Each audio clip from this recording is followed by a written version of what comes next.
off all these siege tanks now. Those drones really desperately trying to run for their lives. There's Wednesday Night Starcraft. vVv gaming locations, very difficult to get cheese unless you put it in the very center of the map, and even then can be pretty inefficient.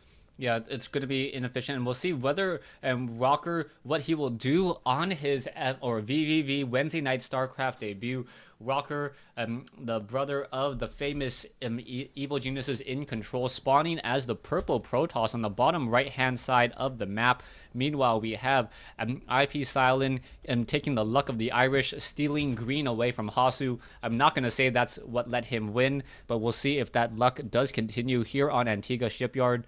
Terran versus Protoss, here cross spawns. You might be onto something, Crota. Maybe it wasn't the spending and the macro that produced the wins in the first two games. Could have just been that green color, Hasu having it in that first game and Stylin stealing it in that second game. So we'll see if that sort of plays out here. And again, I'm really excited to see new players anytime Wednesday Night Starcraft happens, and especially excited on when they're on the side of vVv Gaming, because I know that we'll get to see them multiple times. We can really start understanding their play style, making some intelligent predictions about what they might be going for. I know Time had a number of builds that we were able to predict and sort of get a feeling for, and Titan and Rough have as well. So it's always fun to get to know these guys, get to know their play style a little bit. So I'm excited for Rocker joining the team. Yes, most definitely. As Rocker now chrono boosting out probes, it looks like he will be going for a 13 gateway, so it's going to be a little bit delayed. And both players do know that it is going to be forced cross spawns here. The probe passing by, and oh no, Stylin actually activating the Zelnaga tower, and I thought he was going to be doing a cross spawn check, but he isn't, as we now see Stylin, Rocker now just making his way in, Stylin not knowing that it's forced cross spawn, and it looks like Rocker is going to be able to do a little bit more harassment on the inside. Stylin opening up with a pretty standard 12 racks, 13 refinery. Most likely will be, I guess, trying to go for that same strategy, but it's always very, very iffy when you use the same strategy twice, especially if someone else was able to watch it and analyze it and figure out all those timings. Yeah, I think that, we'll see if Rocker was watching the stream. I think he joined the last game, and no opposing players besides the one who's actually playing can sort of view the game. They have to watch the stream, so Rocker was told to load up the stream if he hadn't already, so I'm sure he saw the last game, and we'll see whether he scouts for that tank timing. I'm not sure how effective it'll be on this map compared to the last one, especially with that big wide ramp. Maybe a little bit more area to defend with, but he is getting a second gas very early when his cybernetics core about halfway done. Stylin sees all this with that SCV. Yeah, and also, Rocker, interesting enough, got a tech lab on his barracks and now building up a second barracks as well. He has not gone into a factory as of yet, so this may be a stim timing push if we see a third barracks as well, as we now see the SCV just wandering around on the inside. Rocker chrono boosting out the Stalker, making sure to not give any free shows to this SCV inside this Protoss base. He wants to shoo him away before he throws down any additional buildings. Extra gateways, a Twilight Council robotics facility are all very telltale signs of what's going to be happening. And we didn't talk about it that much, but the gas steal in that last game really delayed Stylin's push. He couldn't keep his siege tank production continuous the entire time. A siege tank would pop out, he'd be at 70 gas, and he'd have to wait a few moments to get up to enough to make another siege tank. And that happened multiple times. I really feel like that push could have been a lot more powerful, even though it did win the game, had he not had his gas stolen there. So Rocker again stealing gas and is going for a 1-gate expand. So he is going to have a fast nexus here. We'll see whether it pays off. As of yet, Stylin has not really tipped his hand too much for what he's going for, as he does have a low ground barracks and looks like double upgrades up and running. So he's going to be putting on some sort of pressure here, perhaps 2 racks. Yeah, and for the first time ever, I actually saw a doodad change the course of the game. The doodad was actually close to the center portion over here, directly south of this low ground barracks, and the Stalker ended up choosing the south pass, this south way, to do a little bit of scouting instead of walking to the north, so he doesn't know about that second barracks, and that is going to be huge, as the sentries are now going to be trying to make their way down, and this is going to be very bad news. 4 Marauders, 3 SCVs, and a Marine going to be doing a bit of a push, and with only 2 sentries, Rocker is going to be in a little bit of trouble trying to fend off this attack. I feel like Rocker has to pull probes here.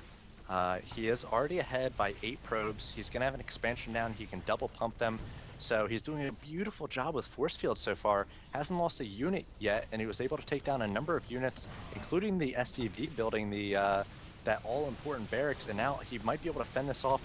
Stim has finished, so a Stim coming from Stylin, but again, his unit's going to be quite low, but they're doing a great job cleaning up the units that Rocker's trying to come in here.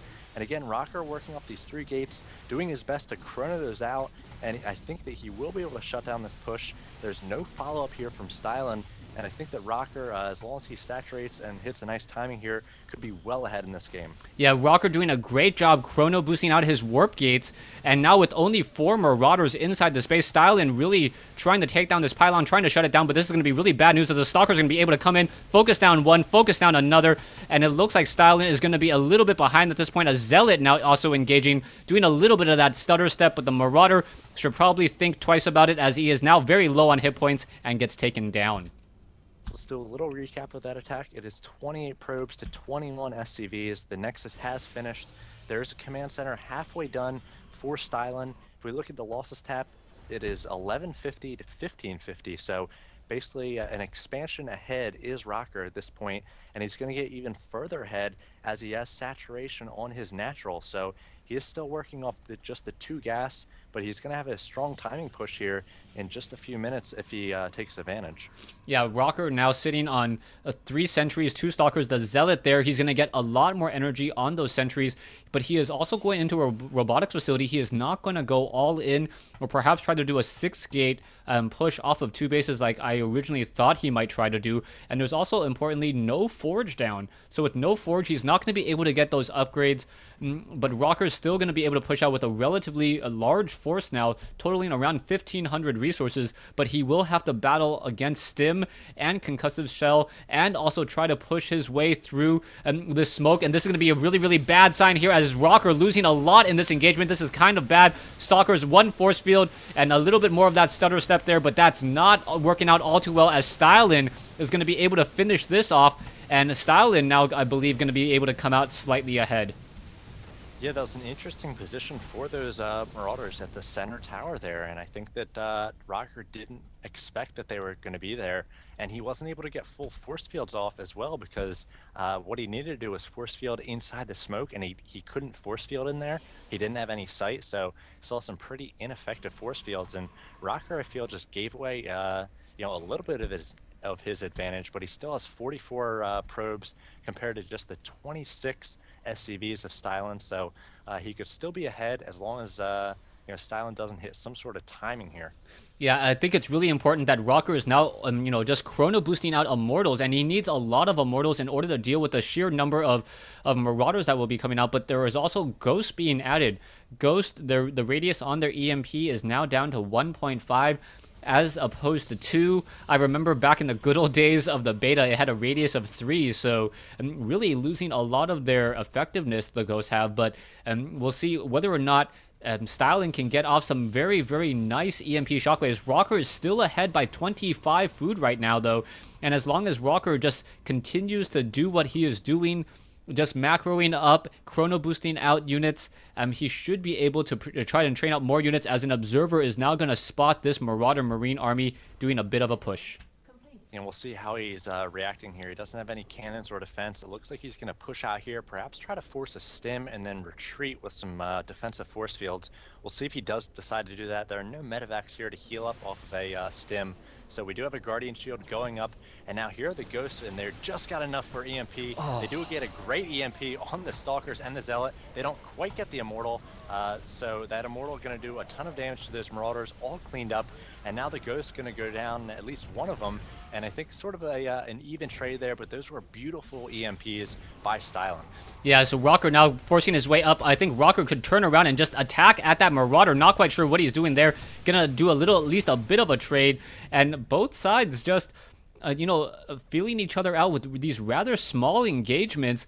Nothing to really push into each other's base besides that first one, but Rocker is doing double upgrades now, and he already has that Twilight Council getting charged. He's going to be able to get level 2 weapons and armor upgrades as well, as we now see the Harvester count 55 compared to 34. But then again, the Terran army does have 2 mules mining away, so that is evening things out just a little bit. You know, usually Terran is the race in this matchup that likes trading small numbers of units. They don't spend a lot of gas on their Marines and their Marauders compared to the heavy gas investment by Protoss. So you would think that maybe iPStylin was coming out ahead in all of this, but I feel like Rocker is definitely ahead. He's got 59 Harvesters to just the 39 of iPStylin. So Rocker getting up his third, and if this game goes any longer without iPStylin killing Rocker, I'm not sure. Just with the sheer number of probes that Rocker has at this point, he can be in any position to lose. Yeah, Rocker right now already has his Nexus, his third Nexus halfway completed. It looks like a factory is going to try to land there. It's not going to be able to. He's not going to be able to deny it. There is an observer in position. The Marines are not upgraded at all. Now just starting infantry upgrades. But level 1 weapons and armor upgrade will be completed as well for all of these gateway units. So the Immortals are going to be able to fight back just a little bit more. And we'll see what is going to go down here, as the Ghost does have enough for an EMP shockwave. And in comes the scanner sweep. There is no observer. Probes now being transferred over. Guardian shield now coming up. The Immortal did get hit, but there's also medevacs in this engagement. The Zealots with charge, though, will be able to clean up a lot of the damage here, and now the medevac trying to fly away. It looks like the medevac is going to perhaps be able to jump up onto the high ground. Not a smart engagement, as there is a pylon there, and that was a little bit of a wasted pickup, as I believe the medevac could have escaped with those units. But now Rocker is definitely ahead with double the food count, as iPStylin now needs to figure out what he's going to do. He needs to harass it in order to get back in this game. Yeah, he is so far behind right now. As you mentioned, he's down about 50 food. He's down about 22 Harvesters. So basically a full, base worth of Harvesters. He's down 3 bases to 2. Rocker has, I believe, a tech advantage once these Colossi come out. Ghosts don't fare so well against Colossi. We finally did see a few medevacs come out for iPStylin, but he's going to need a lot more, and he's going to need Vikings as well. He's going to have to make a decision. Do I get out Vikings? Do I get out medevacs? And I'm not sure that he knows that Colossi tech is on the way. He did a scan earlier, but he has not yet seen the robotics bay, so doesn't know that he's going to have to get out Vikings. Right now, just medevacs coming out, and I think that's going to be a big factor in the next engagement. Yeah, Rocker right now is supply blocked, only warping in 1 pylon at a time. So I'd like to see him, just warp in additional pylons right now, as he is training those very food-intensive Colossi. And now finally seeing at 152 over 158, all of his gateways or warp gates are currently on, or their cooldown has finished, so he could easily hit that food cap once more. Now going into High Templars and also getting Psystorm. So this is going to be a very difficult battle, as iPStylin now moves out with 2 medevacs in order to try and execute a drop. And this drop is pretty much wide open to deal a lot of damage in the main base. Yeah, there are a few Stalkers in the main, basically left over from when that failed drop happened for iPStylin earlier. So we'll see if they're going to be able to get into a position to maybe take down one of these medevacs before it unloads completely. But again, this is something that iPStylin really needs, and this is perfect timing or anti-timing. Rocker pushing out to the center. He's going to be so far away from this this main. He doesn't have blink yet, so he can't blink up back into the main. And here's the drop. iPStylin needs to do a lot of damage to get back in this one. Yeah, and here comes Rocker. Rocker is now warping in units. He's getting a couple of Zealots. The Templar Archives, it looks like they are going to try to get some Psystorm or Chrono Boost there, as the Colossi of Rocker and the High Templars are just going to be able to push into the main base right now. He doesn't really care about what's going on inside his base, as the High Templars now make their way over. There is no Psystorm ready, though, and I think that was just more of a bluff than anything else, as the main army of Rocker now may be able to push through on that front door. You know, we see Rocker expanding to the gold in the center as well, and Rocker's going to be able to take down the third for iPStylin without almost any trouble here. And I like those High Templars coming in. They're going to have enough for feedback on the spawn, and then for Psystorm as well. So those two medevacs really need to get home and defend, as these Colossi just doing so much damage to Stylin. I think a GG will be coming soon. Now 194 food to 98. The SCVs are coming off the line, trying to repair these bunkers, trying to tank a little bit of damage, but they are no match for these Colossi. There's going to be a lot of dead SCVs in just a moment, and a GG coming from Stylin. Yeah, Rocker just continuing to push. Meanwhile, Stylin was trying to do another drop back in the main base, but wasn't able to really do anything there. Knows that the game was up, and Rocker able to even up the series at, I believe, 2 games apiece now. So we'll see what's going to be happening in that all-important pivotal Game 5.